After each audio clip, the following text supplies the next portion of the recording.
The storylines that we've had coming out recently and what's going to be coming out this week and next week, yes, you are seeing Todd and Billy sort of thrown together in circumstantial...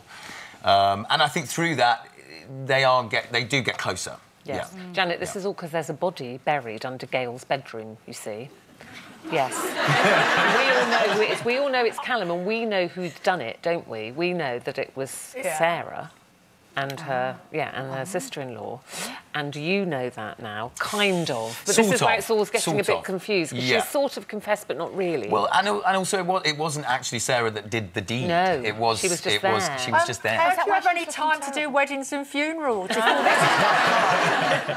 Also, you were the gay bin man. I was. No, I was bisexual. Bisexual. Bisexual bin man.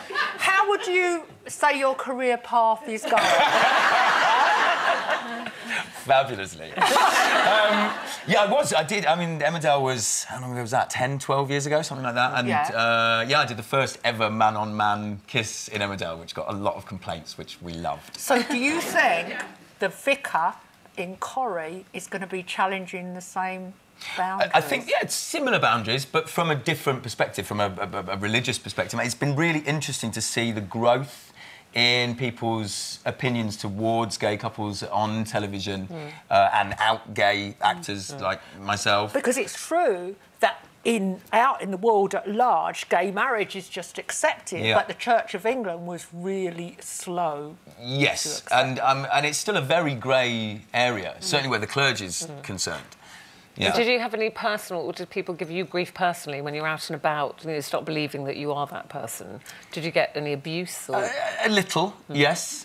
I've had the odd comment. I think Corrie's a very loved show, you know, so I think generally most people are lovely. But yeah, of course, there's always going to be that percentage of the general public that don't like it or agree with it. And you must feel quite proud, as you said, as a gay man, to be portraying those characters, and hopefully one day we won't even be talking about the fact that there's a gay vicar or any gay character in a soap. Yeah. I mean, I do feel there's a responsibility with any character that you play to portray it with truth and sort of integrity.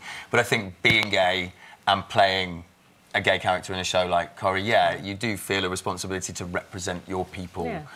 What's it like to play a straight guy? Have you ever done that? Oh, yeah. What do you prefer? Well, I prefer kissing boys. So that's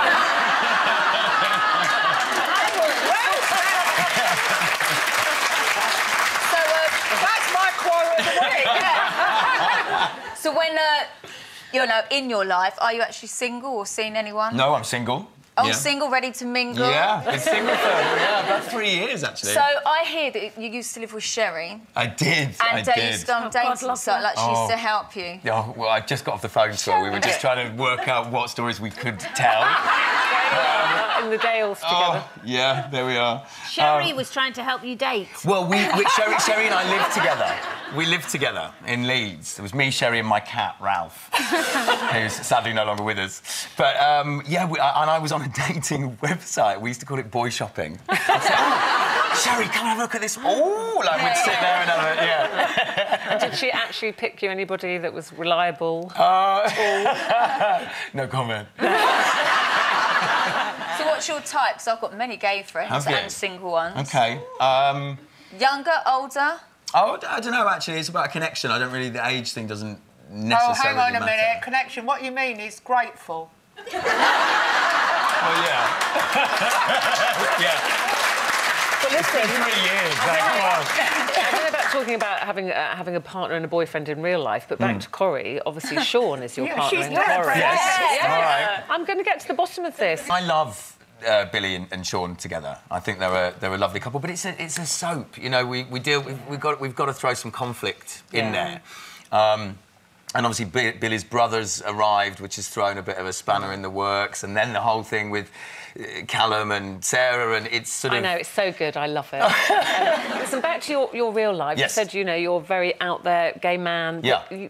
How was it for you coming out when you were younger? What age did you talk to your family? I was 15, which back then was sort of unheard of, because things like Section 28 which was a law that, you know, we couldn't discuss it in schools. I grew up in the middle of a field, pretty much. The internet didn't exist. We didn't really have any positive gay role models on television. So at first, I kind of thought I was the only person in the world that only gay felt in the like village. that. Yeah, literally. Yeah.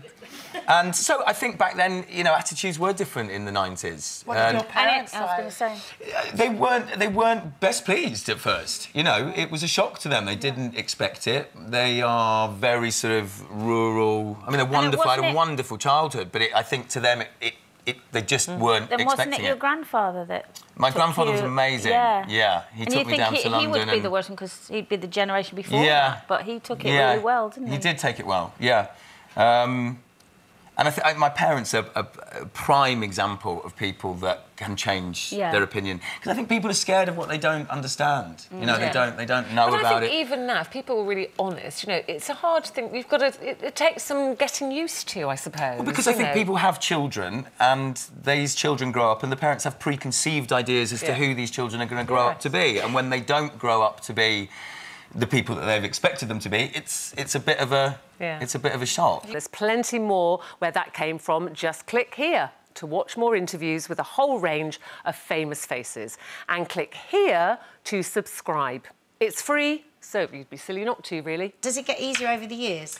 Kissing? It kind of depends who you're kissing. Yeah. Whether they had bad breath or not. Yeah, luckily they've not, apart from Alan Halsall. And that was only because he did it on purpose. Yeah, he had